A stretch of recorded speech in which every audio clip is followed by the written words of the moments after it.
લોકો આજકાલ મહાભારત ક્યાંથી શીખે? બોલે ટીવીમાંથી. એક સ્ત્રીના બોલવાથી મહાભારત થઈ વાત. શાસ્ત્ર જે છે ને એ પરમ પ્રમાણ છે. અચ્છા, એક પ્રશ્ન અર્થ હોય, શાસ્ત્ર શું કામ માનવાનું? ગાયના છાણમાંથી બનેલી દિવાલ હોય એની ઉપર રેડિયો એક્ટિવ તત્વની અસર થાય નહીં કોઈથી. તમે લો ઓફ ડાર્વિન સાંભળ્યું છે કે મનુષ્ય ક્યાંથી આવ્યા? બોલે વાંદરામાંથી. હવે વિજ્ઞાનને આપણે ચેલેન્જ કરીએ કે વાંદરામાંથી જો માણા આવે સાબિત કરો. 3-4 લાખ ફી ભરીને આ માનીએ છીએ, છતાં એ વિજ્ઞાન ઉપર ભરોસો છે. પણ જે શાસ્ત્રના એક શ્લોકને નહીં, એક શબ્દને પણ કોઈ અસત્ય સિદ્ધ નથી કરી શક્યો આજ સુધી, એ સનાતન ધર્મના શાસ્ત્ર ઉપર આપણને ભરોસો નથી. લોકો આજકાલ મહાભારત ક્યાંથી શીખે? બોલે ટીવીમાંથી. પેલું BR ચોપડા વાળું છે ને, જોવે છે. એકવાર મને એમ થયું કાલને જોઉં, અને દ્રૌપદીનો એ જે ડાયલોગ છે મહાભારતમાં, અંધે કા પુત્ર અંધા, આખું મહાભારત વાંચી લો, ક્યાં લખ્યું છે? દ્રૌપદીજી આ નથી બોલ્યા, શાસ્ત્રમાં નથી, સિરિયલમાં છે. અને પછી સિરિયલથી જ્ઞાન લઈને તો આવું જ થાય. અને પછી એની ઉપર તો કેટલા કેટલા પ્રસંગો લોકો બોલી ગયા. એક સ્ત્રીના બોલવાથી મહાભારત થઈ વાત. આવું જ થશે. એટલા માટે શાસ્ત્ર જે છે ને એ પરમ પ્રમાણ છે. અચ્છા, એક પ્રશ્ન અર્થ હોય, શાસ્ત્ર શું કામ માનવાનું? આપણે શાસ્ત્ર એટલા માટે, કારણ કે આનાથી વિશેષ પ્રમાણ આપણી પાસે બીજું છે પણ નહીં આ જગતમાં. વેદથી વિશેષ પ્રમાણ નથી આપણી પાસે. જો આ જગતનો પ્રારંભ થયો છે જ્ઞાનથી. જ્ઞાન પહેલા આવ્યું છે, વેદ પહેલા આવ્યા છે, પછી આ જગતની રચના થઈ. તો આ જગતમાં જે કાંઈ બન્યું છે, જે કાંઈ બને છે, જે કાંઈ છે, આ બધું વેદોના આધારે જ ચાલે છે. વેદમાં લખ્યું છે એ પ્રમાણે છે. તો જ્ઞાનનો જે મૂળ સોર્સ છે, નોલેજ ઓફ સોર્સ, એ છે વેદ. હવે કાચબો જે છે, માદા કાચબો જે છે ને, એ ઈંડા ક્યાં મૂકે? સમુદ્રના તટે. અને એ પોતે 1000 કિલોમીટર અંદર હોય સમુદ્રના જળમાં, પણ પોતાની દ્રષ્ટિથી કાંઠે રહેલા ઈંડાનું સેવન કરે છે. આ વાતની ખબર ક્યાંથી પડી આ વિશ્વને? કારણ કે આ વેદમાં લખ્યું છે. ગાયનું છાણ જે છે એ સારામાં સારું રેડિયો એક્ટિવ ડિફેન્ડર છે.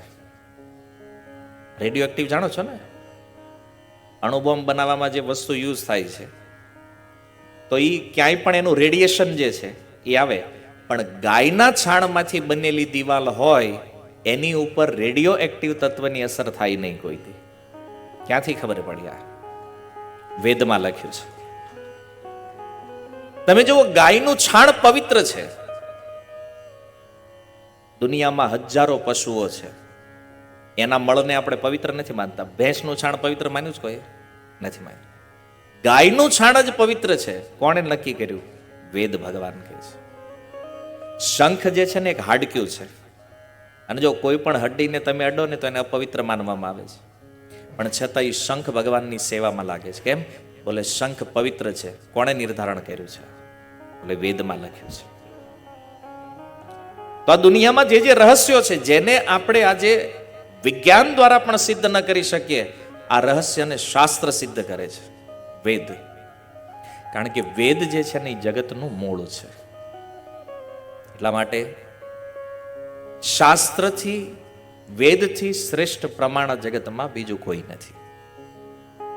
અને આ વેદ ભગવાનની વાણી છે, એટલે એને અપૌરુષેય કહેવામાં આવે છે. જો આપણા મનમાં એવો ભ્રમ હોય કે વેદ કોઈએ લખ્યા છે, વેદ કોઈ મનુષ્ય દ્વારા લખવામાં નથી આવ્યા. વેદ ડાયરેક્ટ ભગવાનથી આવ્યા છે, અને એટલા માટે એને અપૌરુષેય કહેવામાં, કોઈ પુરુષ દ્વારા નથી લખાયેલા. અને જો પછી જે કાંઈ લખાણું છે એમાં ઘણો બધો ફેરફાર થયો, કોઈએ બદલ્યું, ક્યાંક પાઠભેદ થયો. પણ વેદ એવી વસ્તુ છે જેનો એક અક્ષર આજે પણ બદલાણો નથી, અને કોઈ બદલી પણ શકે નહીં. આ દુનિયામાં એટલો બુદ્ધિમાન કોઈ વ્યક્તિ જ નથી કે વેદનો એક અક્ષર ચેન્જ કરી શકે. આ મૂળ જ્ઞાન છે. એટલા માટે આપણે શાસ્ત્રનો જ સ્વીકાર, આનાથી શ્રેષ્ઠ પ્રમાણ નથી કોઈ. શીલ પ્રભુપાદ એક ઉદાહરણ આપે છે. કે શાસ્ત્રને શું કામ માનવા. ઘણી વાર લોકો એમ કહેતા શું કામ માનવા શાસ્ત્ર. માની લો કોઈ બાળક હોય અને બાળકે બાળપણથી પોતાના પિતાને જોયા નથી. હવે બાળકને પોતાના પિતાનો પત્તો લગાવવો હોય, એની પાસે બે રસ્તા છે. એક તો જેટલા પુરુષો છે એ બધાનું ડીએનએ કરાવે, અને જેનું ડીએનએ એની સાથે મેચ થાય એ એના પિતા હોય. અને બીજો રસ્તો એ છે કે એની માતાને જઈને પૂછી લે પિતા કોણ છે, તો એને ખબર પડે પિતા કોણ છે. બે માંથી કયો રસ્તો યોગ્ય છે? માતાને પૂછવાનું. કારણ કે હવે આ પુરુષો તો લાખો છે, અને કદાચ એ વિચાર કરે કે હાલો બધાનું ડીએનએ કરાવી ખર્ચો કોણ દે, મફત થોડી થાય. પ્રયોગાત્મક ધોરણે પિતાને સિદ્ધ કરવા સંભવ નથી, પણ જો માને જઈને પૂછી લે ને પિતા કોણ છે, તો એ ઉત્તર સાચો પણ હશે અને પ્રમાણિત પણ છે. તો આ શાસ્ત્ર જે છે ને એ આપણી માતા છે. તમારા વિશ્વમાં જે કંઈ જાણવું છે ને એ બધું અહીંથી આવે છે. તમે વિચાર કરો, માની લો કોઈ વ્યક્તિ એમ કે નહીં નહીં વેદ શાસ્ત્ર બધું ખોટું છે, અમે માનતા નથી. અચ્છા, તો બતાવો કે આ બધું પ્રગટ કેવી રીતે થયું છે, આ બધું આવ્યું કઈ રીતે? કોઈ નહીં કહીએ કે આજે લોકો એમ કહેતા કે નહીં આ શાસ્ત્ર એક કલ્પના છે. આજનું વિજ્ઞાન પણ કલ્પના પર જ ચાલે છે, કલ્પના જ છે. અને વિજ્ઞાનની કલ્પના શું છે? બોલે પેલા એક કોષીય જીવ હતા, પછી એમાંથી બહુકોષીય જીવ થયા, પછી એને તરવાની ઈચ્છા થઈ તો જળચર બન્યા, પછી એને જમીન ઉપર ચાલવાની ઈચ્છા થઈ તો એમાંથી વળી પગ નીકળ્યા. આ વિજ્ઞાનની કલ્પનાઓ ચાલે છે. પછી તો કે પૂંછડી હતી તો એની ઈચ્છા થઈ કે પૂંછડી નથી જોતી, તે પૂંછડી ગાયબ થઈ ગઈ અને દાઢી મૂછ નીકળ્યા. હા, વિજ્ઞાનમાં આ બધું આવું છે. એને તમે લો ઓફ ડાર્વિન સાંભળ્યું છે કે મનુષ્ય ક્યાંથી આવ્યા? બોલે વાંદરામાંથી. આજ તમે જો વિશ્વમાં વાંદરાની કેટલી પ્રજાતિઓ છે. હવે વિજ્ઞાનને આપણે ચેલેન્જ કરીએ કે વાંદરામાંથી જો માણા આવે સાબિત કરો, થાય? આ ક્યારેક ક્યારેક અમુક માણાના લખણ જોઈને એવું લાગે કે આ વાંદરા જેવો છે, પણ આમ તમે એને સાબિત ન કરી શકો કે આ વાંદરામાંથી જ આવ્યો છે. અને જે ડાર્વિનનો જે ઉત્ક્રાંતિવાદ છે કે ભાઈ એક જાતિમાંથી બીજી જાતિ પ્રગટ થાય ને તો મૂળ પ્રજાતિ નષ્ટ થાય, તો અત્યારે માણાય છે ને વાંદરાય છે. આ કલ્પના છે કે નથી વિજ્ઞાનની? અને છતાં આપણે 3-3, 4-4 લાખ ફી ભરીને આ માનીએ છીએ. તદ્દન ખોટું, છતાં સ્વીકારીએ છીએ. સૂર્યના વિષયમાં વિજ્ઞાન શું કહે? બોલે સૂર્યમાંથી એક ટુકડો છૂટો પડ્યો અને પછી ઠંડો થઈ ગયો, એની આ પૃથ્વી બની. કરો સાબિત લ્યો આને. થાય? નથી. છતાં એ વિજ્ઞાન ઉપર ભરોસો છે. પણ જે શાસ્ત્રના એક શ્લોકને નહીં, એક શબ્દને પણ કોઈ અસત્ય સિદ્ધ નથી કરી શક્યો આજ સુધી, એ સનાતન ધર્મના શાસ્ત્ર ઉપર આપણને ભરોસો નથી. આ દુર્ભાગ્ય છે આપણું. આ પૂર્ણ વિજ્ઞાન કલ્પના ઉપર ચાલે છે. અને કે સૂર્ય એક દી ઠંડો પડી જાય તો રોજ ગરમ વધારે થતો જાય છે. એ ઠંડો પડે અને એમ થાય કે એક ટુકડો ને છૂટો પડ્યો, તો પ્રશ્ન એ છે છૂટો પાડ્યો કોણે? વિજ્ઞાનની ત્રીજી કલ્પના કે પહેલા કોઈ ભાષા જ નહોતી, તો એને પ્રશ્ન કર્યો તો ભાષા આવી કઈ રીતે? બોલે પહેલા કોઈકે પદાર્થોનું નામકરણ કર્યું અને પછી લોકોને કીધું કે આનું નામ આ છે, તો વળી પ્રશ્ન થાય કે નામ જેણે રાખ્યું એને ઓલો બીજો માણસ છે, ભાષા હતી ને જેને સમજાવ્યું કેમ કે આનું નામ આ છે. કોઈ બીજી લેંગ્વેજ શીખવા માટે તમારી પોતાની એક મૂળ લેંગ્વેજ હોવી જરૂરી છે. આ સમજમાં આવે? હવે કોઈને જ ભાષા નહોતી આવડતી, તો જેણે નામ રાખ્યું આ બધી વસ્તુઓનું, ભાઈ આને સ્પીકર કહેવાય, આને ટેબલ કહેવાય, આને લાકડું કહેવાય, આને પાંદડું કહેવાય, તો જેણે નામકરણ કર્યું હશે એણે બીજા વ્યક્તિને સમજાવ્યું કઈ ભાષામાં છે? એક પ્રશ્ન છે ને. પણ આ તદ્દન એક કોરી કલ્પના છે. ભાષા પહેલેથી જ વિદ્યમાન છે. કેમ? એના માટે આ સૃષ્ટિના સર્જનને જાણવું જરૂરી છે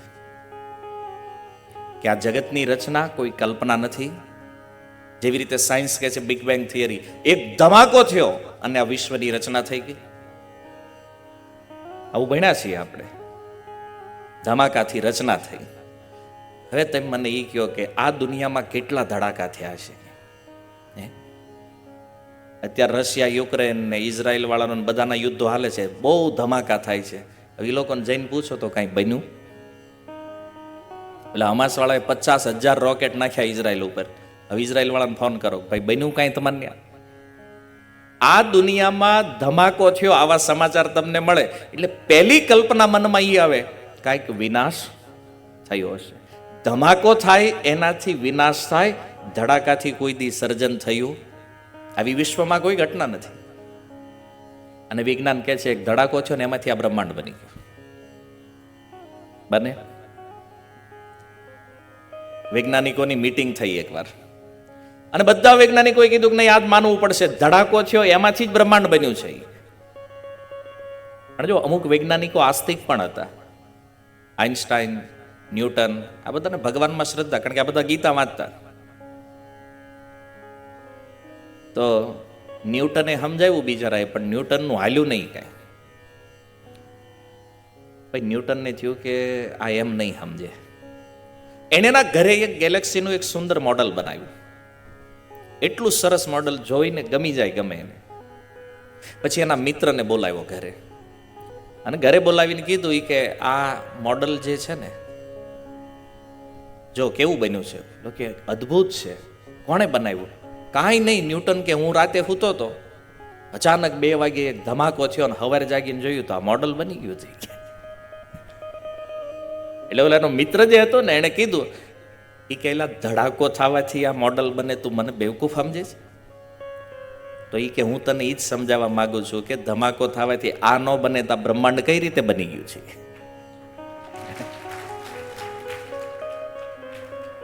સમજમાં આવ્યું? એટલે વેદથી જે જ્ઞાન પ્રાપ્ત થયું છે એમાં જ આ સંપૂર્ણ ક્લિયરિટી પ્રાપ્ત થાય. આ જગતમાં હરેક વસ્તુઓના નામ, હરેક પદાર્થની ઓળખ, હરેક પદાર્થનો ઉપયોગ, આની જાણ મનુષ્યોને ક્યાંથી થઈ? બોલે આ વેદોથી થઈ છે.